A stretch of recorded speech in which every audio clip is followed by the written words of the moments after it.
नमस्कार दोस्तों, study IQ में आप सभी का बहुत बहुत स्वागत है। इस वीडियो में हम एक बहुत ही इंटरेस्टिंग लेकिन एक बहुत ही कॉम्प्लेक्स विषय के बारे में चर्चा करने वाले हैं and that is the relationship between Taliban and China. और साथ ही में हम यहाँ पर ये भी डिस्कस करेंगे कि असल में ये दोनों की रिलेशनशिप किस तरीके से डिपेंड करती है यूएसए के ऊपर, राइट। और यदि आपके दिमाग में ये बात आ रही है कि ये हमारे लिए रेलिवेंट क्यों है, सो देखिए, अफ़गानिस्तान में जो भी चीज़ें घटती हैं वो हमारे लिए on a foreign policy level काफ़ी रेलिवेंट बन जाती हैं, स्पेशली जब इंडिया अपनी फॉरेन पॉलिसी को बनाता है, उसको चेंज करता है। इन सब चेंजेस के बारे में इंडिया को भी यहाँ पर अवेयर होना पड़ता है। सो इसके चलते चलिए स्टार्ट करते हैं। यहाँ पर इस इशू को जितना हो सकेगा हम इजी ढंग से समझने की कोशिश करेंगे। मेरा नाम है अनिरुद्ध। इस लेक्चर की पीडीएफ को यदि आप लोग डाउनलोड करना चाहते हैं तो मेरे टेलीग्राम चैनल से कर सकते हैं। इसके अलावा सोशल मीडिया पे भी आप मेरे साथ जुड़ सकते हैं। स्टडी आईक्यू की ऐप, जिसको कि आप गूगल के प्ले स्टोर से आसानी से डाउनलोड कर सकते हैं, इसके ऊपर हमने एक बहुत ही महत्वपूर्ण और बहुत ही अहम कोर्स को लॉन्च किया है जो कि आने वाले प्रीलिम्स के लिए काफ़ी ज़्यादा लाभदायक साबित हो सकता है। अगर आप आने वाले प्रीलिम्स यानी कि 4 अक्टूबर को अपीयर कर रहे हैं, ज़रूर इस कोर्स को बाय कीजिएगा एंड अपने प्रीलिम्स के चांसेस को इम्प्रूव कीजिएगा, राइट। थोड़ी सी हिस्ट्री से स्टार्ट करेंगे। आपको याद होगा 9/11 का जो अटैक, जो कि काफ़ी फेमस माना जाता है, जो अटैक हुआ था न्यूयॉर्क के वर्ल्ड ट्रेड सेंटर के ऊपर। एंड इस अटैक को यहाँ पर बेसिकली जैसे ही ये अटैक हुआ था, 2001 की बात है, जिस दिन ये अटैक हुआ था, immediately after the attack China ने क्या किया, चाइना ने यहाँ पर एक अकॉर्ड साइन किया था, एक समझौता साइन किया था, कोऑपरेशन अकॉर्ड। किसके साथ? They sign this accord with Taliban. उस टाइम पे अफगानिस्तान बेसिकली तालिबान के रूलिंग के अंडर था और चाइना ने इस अकॉर्ड को साइन किया था इन कांदाहार। उस टाइम पे जो आप कह सकते हैं इनका जो कैपिटल था वो कांदाहार था। आज की डेट में काबुल है, लेकिन तालिबान के अंडर अफगानिस्तान का कैपिटल अक्सर कांदाहार ही रहता है, राइट। यहाँ पर जैसे ही ये अकॉर्ड साइन हुआ, उसके बाद ऑब्वियसली जो यूएसए की यहाँ पे स्ट्रैटेजी थी, उनकी स्ट्रैटेजी ये थी कि हम किसी भी तरीके से यहाँ पर तालिबान की रजीम को ख़त्म करना चाहते हैं एंड वी वांट कि अफगानिस्तान में एक डेमोक्रेटिक गवर्नमेंट एस्टैब्लिश की जाए। इसके चलते यूएसए ने यहाँ पे अफगानिस्तान के नॉर्दर्न अलायंस के साथ यहाँ पर बेसिकली एक पार्टनरशिप की, जिसके चलते उन्होंने मिलिट्री कैंपेन स्टार्ट की और तालिबान की रजीम को यहाँ से पावर से हटा दिया था। और इसका जो आउटकम था वो ये था कि अफगानिस्तान में एक सिविल गवर्नमेंट एस्टैब्लिश कर दी गई थी, राइट। उस समय चाइना का जो रीज़न था तालिबान के साथ अकॉर्ड साइन करने का, वो हमारे लिए इम्पॉर्टेंट नहीं है। लेकिन हमारे लिए इम्पॉर्टेंट क्या है, वो ये है कि अब चाइना एक बार फिर से तालिबान के नज़दीक आ रही है। और यहाँ पर सवाल आता है कि क्यों आज की डेट में चाइना तालिबान के नज़दीक क्यों आ रही है। इसको हम समझते हैं, इसको हम जानेंगे।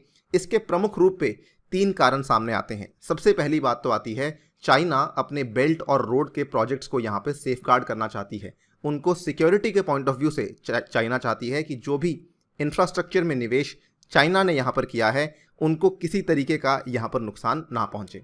दूसरे नंबर पर चाइना यहाँ पर अपने मिनरल रिसोर्सेज को एक्सट्रैक्ट करना चाहती है इन अफगानिस्तान, जिसके चलते वो यहाँ पे कोऑपरेशन अकॉर्ड्स साइन कर रही है with the Taliban. And third number पे चाइना के भीतर जो चल रहा है, चाइना के जिंगजियांग प्रोविंस में जो उइगुर मुस्लिम्स पे चलते, वहाँ पर चल रहा है, China basically wants to prevent a surge of violent jihadism जो कि जिंगजियांग में चल रहा है। और यहाँ पर ये 3 प्रमुख कारण हैं जो कि हम सोच पाए हैं, जिसकी वजह से हमें लगता है कि चाइना यहाँ पर एक तरीके से तालिबान के साथ अकॉर्ड साइन करने में इंटरेस्टेड है। On a separate note, Xinjiang के बारे में यदि आपने नहीं सुना है, जिंगजियांग के बारे में आपको बता दूं, ये बेसिकली माना जाता है कि आज की डेट में प्लैनेट अर्थ के ऊपर शायद ही कोई इतना बड़ा कॉन्सेंट्रेशन कैंप्स रन किए जा रहे हों कहीं भी दुनिया में, जितने की जिंगजियांग में रन किए जा रहे हैं। इनफैक्ट चाइना इनको री एजुकेशन कैंप्स बोलती है, लेकिन अगर आप वहाँ के लोगों की ज़ुबानी सुने वो इनका कुछ वर्णन कुछ अलग तरीके से देते हैं, राइट। जिंगजियांग में चलाए जाने वाले re education camps, officially called as vocational education and training centers by the communist party of China, ये बेसिकली एक तरीके से इंटर्नमेंट कैंप्स हैं जो कि जिंगजियांग उइगुर ऑटोनॉमस रीजन के द्वारा चलाए जाते हैं। और यहाँ पर माना जाता है इनका जो मेन पर्पस है, that is the purpose of indoctrinating Uyghurs and other Muslims, और ये चलाए जा रहे हैं 2017 से। खैर, इसके बारे में यदि आपको और जानकारी लेनी है तो मैंने अलग से एक वीडियो तैयार की है, उसको भी आप देख सकते हैं। Genocide in Xinjiang by Chinese communist party akin to Nazi Germany. ये एक रिपोर्ट सामने आई थी, हमने इसमें काफ़ी डिटेल में इसके बारे में जानकारी डिस्कस की है। खैर, हम आगे बढ़ते हैं और देखते हैं कि चाइना तालिबान के नज़दीक क्यों आ रहा है। देखिए, काफ़ी सिंपल है। चाइना के द्वारा चलाया जा रहा है बेल्ट एंड रोड इनिशिएटिव, आपको मालूम होगा, जो चाइना का फ्लैगशिप प्रोजेक्ट है। और इस बेल्ट एंड रोड इनिशिएटिव के चलते चाइना का जो सबसे बड़ा इंपॉर्टेंट प्रोजेक्ट है, दैट इज़ दी सीपेक। इसको हम क्राउन जूल के नाम से भी बोल सकते हैं, जो कि सबसे बड़ा और वैल्यूएशन के हिसाब से भी सबसे ज़्यादा महंगा प्रोजेक्ट है सीपेक का, that is China Pakistan economic corridor. So यहाँ पे स्वाभाविक है कि चाइना अपनी इन्वेस्टमेंट्स को बेसिकली सिक्योर करना चाहता है। इसके चलते ये यहाँ पे तालिबान के काफ़ी नज़दीक रहता है, सो दैट इसको किसी भी तरीके की यहाँ पे वायलेंस ना झेलनी पड़े, किसी भी तरीके की इंस्टेबिलिटी ना झेलनी पड़े। Hence it is basically very close to the Taliban to ensure कि अफगानिस्तान पाकिस्तान का जो बेल्ट है वहाँ पर, जो कि अक्सर एक टेररिज्म का न्यूक्लियस माना जाता है, वहाँ पर किसी तरीके के नुकसान या प्रॉब्लम चाइना को ना फेस करनी पड़े। और यहाँ पर वैसे आपको मालूम होगा कि यूएसए की मिलिट्री की प्रेजेंस काफ़ी लंबे समय से है, और इनफैक्ट यहाँ पर चाइना यूएसए की मिलिट्री की प्रेजेंस को लेकर काफ़ी थैंकफुल भी है, because it is because of the US military presence कि यहाँ पर टेररिज्म जो है वो मोटा मोटा कंट्रोल में चलता है। अब क्या होता है, अब इसमें थोड़ा सा बदलाव आया। हाल ही में यहाँ पे डोनाल्ड ट्रंप ने इलेक्शन कैंपेन में बताया कि हम अपनी जो अफगानिस्तान में प्रेजेंस है उसको कम कर देंगे। सो यूएसए यहाँ पर अफगानिस्तान से अपनी प्रेजेंस को कम कर देगा, काफ़ी समय से करता भी आ रहा है, लेकिन इस समय जो डोनाल्ड ट्रंप की अनाउंसमेंट थी उसके अनुसार इन्होंने कहा था कि हम अपनी प्रेजेंस को बहुत ही कम कर देंगे।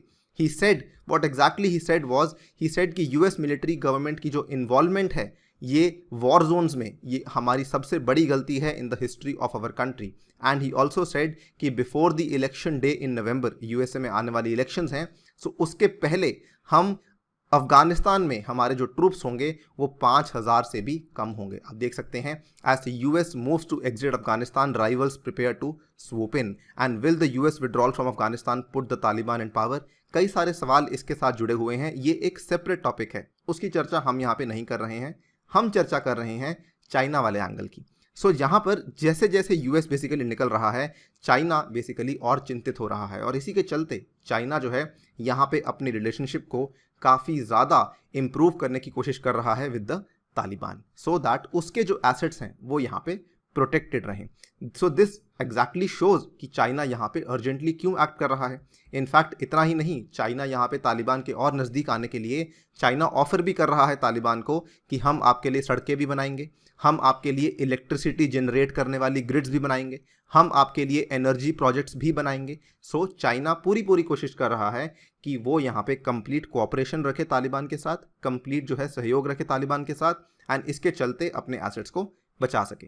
अब ये सब चीज़ें ठीक है, हमने ये, अगर आप एक completely economic point of view से देखें तो चाइना यहाँ पर बेसिकली एक अवसरवादी राष्ट्र की तरह कंप्लीटली एक्ट कर रहा है कि उसको अपना कुछ बचाना था, एंड क्योंकि उसको कुछ बचाना था सो उसको समझौता करना पड़ा तालिबान के साथ, जो कि उस पर्टिकुलर रीजन में काफ़ी इंपॉर्टेंट पावर मानी जाती है। लेकिन इस पूरे चीज़ में एक बहुत ही बड़ा पैराडॉक्स है। वो पैराडॉक्स क्या है, यहाँ पर जो चाइना है वो एक कम्युनिस्ट कंट्री है, लेकिन जो तालिबान है वो जिस तरीके से फंक्शन करती है, दोनों में किसी भी तरह की समानताएं सामने नहीं आती हैं। सो यहाँ पर तालिबान एक hard line Islamist military group है जो कि जानी जाती है अपने ब्रूटल और मिडाइवल प्रैक्टिसेस के लिए। इनफैक्ट तालिबान ने, आपको याद होगा काफ़ी समय पहले इन्होंने मॉन्यूमेंटल बुद्धास को भी डिस्ट्रॉय किया था बामियान के, आप देख सकते हैं ये वाली न्यूज़। सो यहाँ पर इंटरेस्टिंग ये आता है कि चाइना इसके नज़दीक क्यों आ रही है, राइट। सो चाइना यहाँ पर नज़दीक आना जस्टिफाई कैसे कर पाएगी। और वही अगर आप देखें चाइना का जो स्टैंड है, China at the same time अपने घर पे क्या कर रही है, चाइना एक ड्राइव चला रही है where it is trying to deprogram the Islamic identities, और ये यहाँ पे कोशिश कर रही है कि अपनी मुस्लिम पॉपुलेशन को एसिमुलेट करवाए इनटू द डोमिनेंट हान culture. So it is very opposite. जो चीज़ें यहाँ पे तालिबान करती है, जो चीज़ें यहाँ पे चाइना करती है, काफ़ी हद तक ये एक दूसरे के विपरीत हैं। So how come the two are coming closer, ये काफ़ी इंटरेस्टिंग बन जाता है। यहाँ पर अगर आप देखें, चाइना ने यही नहीं, चाइना ने बेसिकली इनके साथ रिलेशनशिप को इम्प्रूव करने के लिए चाइना ने डायरेक्ट फ्लाइट भी लॉन्च की थी बिटवीन काबुल एंड जिंगजियांग का कैपिटल उरुमकी। जो जिंगजियांग प्रोविंस जहाँ पे उइगुर मुस्लिम्स बेसिकली रहते हैं, उसका जो कैपिटल है उरुमकी, और काबुल के बीच में चाइना ने डायरेक्ट फ्लाइट्स को भी अनाउंस किया था। सो चाइना पूरी कोशिश कर रहा है कि उनका जो रिलेशनशिप है with Afghanistan, particularly with Taliban वो किसी भी हद से खराब ना हो, राइट।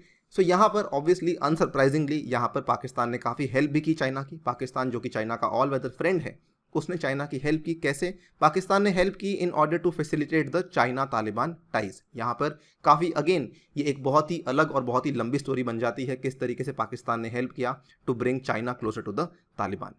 अब ये सब हमने समझ लिया है कि चाइना काफ़ी क्लोज आना चाहती है और आने में काफ़ी हद तक सक्सेसफुल भी रही है। सो हम यहाँ पे डिस्कस क्या करना चाहते हैं, मुद्दा यह आता है why are we even discussing this topic. हम इसको डिस्कस इसलिए कर रहे हैं, देखिए हाल ही में क्या हुआ था, 29 फरवरी 2020 की बात है। अमेरिका ने अपनी सबसे बड़ी डील साइन की थी तालिबान के साथ, जिसको कि हम बोलते हैं पीस डील। और इस पीस डील के तहत ये माना जा रहा था कि जो 18 साल से चलता आ रहा बेसिकली एक तरीके का वॉर है, जो 2001 में स्टार्ट हुआ था, वो अब माना जा रहा था कि शायद वो ख़त्म हो जाएगा। लेकिन कई सारे लोगों को ये नहीं मालूम कि इस पर्टिकुलर पीस डील में चाइना का भी एक काफ़ी बड़ा हाथ था, जिसमें चाइना एक तरीके से रिप्रेजेंट कर रही थी तालिबान को। एंड इस रिप्रेजेंटेशन के थ्रू चाइना ने यूएसए के साथ यहाँ पे इस डील को करवाने में हेल्प करी, राइट। अब इसके बाद क्या हुआ? इसके बाद दो तीन चीज़ें हुई। सबसे पहले तो जो तालिबान और यूएसए के बीच में जो संबंध थे वो होने तो चाहिए थे इम्प्रूव, लेकिन हो गए ख़राब। क्यों? क्योंकि यहाँ पे यूएसए ने तालिबान को सीधा सीधा एक्यूज़ किया कि आपने हमारी जो पीस डील थी उसके जो प्रावधान थे उनका यहाँ पे उल्लंघन किया है। इनफैक्ट यही नहीं, आपने पिछले महीने कुछ रॉकेट्स को लॉन्च किया है जो कि यूएस के 2 मिलिट्री बेसिस को अटैक कर रहे थे, जिसके चलते यहाँ पे जितना भी कराया पीस डील थी वो ऑलमोस्ट एक तरीके से आप कह सकते हैं it has come down back to zero. Similarly China और यूएसए के बीच में जो टाइज थे वो आपको मालूम ही है, वो they have touched a new low. इतना ज़्यादा खराब टाइज दोनों के बीच में कभी भी नहीं रहे, right. So due to corona virus, due to whatever reasons, यहाँ पर चाइना और यूएसए के बीच में टाइज खराब हो चुके हैं। इसके चलते यहाँ पर अगर आप देखें इस पूरे बैकड्रॉप के चलते चाइना का जो बेसिकली यहाँ पे अपने उसके इंटरेस्ट थे अफगानिस्तान पाकिस्तान बेल्ट में, उनको बचाना काफ़ी मुश्किल हो जाएगा। क्यों? अब देखिए, क्योंकि यूएसए और तालिबान के बीच के जो टाइज हैं वो ख़राब हो चुके हैं। सो यूएसए जो कि एग्जिट करने वाला था, ये काफ़ी मुश्किल लग रहा है कि यूएसए अब एग्जिट नहीं करेगा। एट द सेम टाइम यहाँ पे तालिबान जो है वो रिसर्जेंट बनता जा रहा है। एट द सेम टाइम जो चाइना उइगुर मुस्लिम्स के साथ जिंगजियांग रीजन में कर रहा है वो काफ़ी ज़्यादा आज की डेट में इंटरनेशनल मीडिया में उसको कवरेज मिल रही है। सो दो तीन चीज़ें हो गई। तालिबान सबसे पहले तो कंसर्न्ड होगा कि उइगुर मुस्लिम्स के साथ चाइना क्या कर रहा है। उसके बाद जो यहाँ पे अमेरिकन ट्रूप्स का विड्रॉल होने वाला था वो यहाँ पे विड्रॉल नहीं होगा, राइट। कुल मिला के चाइना को अब 2 इंपॉर्टेंट यहाँ पे वॉर्स लड़नी पड़ेंगी, ठीक है। वॉर्स मैं इसलिए बोल रहा हूँ क्योंकि ये एक यहाँ पे सबसे पहले तो जो चाइना की इन्वेस्टमेंट्स हैं उनको बचाने के लिए कुछ ना कुछ करना पड़ेगा। एट द सेम टाइम क्योंकि यहाँ पे जो पीस बेसिकली आने वाला था, पीस नहीं आएगा। And at the same time यहाँ पर अगर आप देखें जो यहाँ पर उइगुर मुस्लिम्स के साथ चाइना कर रहा है उसका भी जवाब देना पड़ेगा तालिबान को। सो चाइना बेसिकली एक तरीके से फंस चुका है। सो यहाँ पर ये देखना काफ़ी इंटरेस्टिंग होगा कि आगे जाके चाइना यहाँ पे किस तरीके से मूव ऑन करता है। एंड जैसे ही चाइना की रिलेशनशिप यहाँ पे तालिबान के साथ एक नया मोड़ लेती है, वहीं पर रोल आता है इंडिया का। इंडिया इस पर्टिकुलर रिलेशनशिप को किस तरीके से देखता है, बिकॉज हाल ही में हुई जो अफगान पीस टॉक्स थी उसमें इंडिया का भी बहुत बड़ा योगदान था। So this is the reason we are discussing this and this is the reason कि इसको समझना इंडिया की फॉरेन पॉलिसी के लिए काफ़ी इंपॉर्टेंट हो जाता है। आप मान सकते हैं कि ये आगे आने वाली वीडियोज़ का एक छोटा सा पार्ट है जिसमें हमने आपको केवल बैकग्राउंड समझाया है कि यहाँ पर it is highly possible because of the treatment जो चाइना उइगुर मुस्लिम्स को दे रहा है कि यहाँ पर तालिबान और चाइना के जो रिलेशनशिप है वो ख़राब हो सकती है। एंड अगर तालिबान और चाइना की रिलेशनशिप ख़राब होती है इसका मतलब पाकिस्तान और चाइना के रिलेशनशिप में भी कुछ ना कुछ चेंजेस आ सकते हैं। I think now you can understand किस तरीके से ये पूरा का पूरा जो सर्कल है वो घूमकर इंडिया पे आ सकता है। खैर, let's not stretch it too far, but obviously this sets a good background, this sets a good आप कह सकते हैं फाउंडेशन कि आगे अब क्या क्या चीज़ें होने वाली हैं। इसी नोट पे आपसे विदा लेता हूँ। Thank you for listening, stay tuned and stay safe.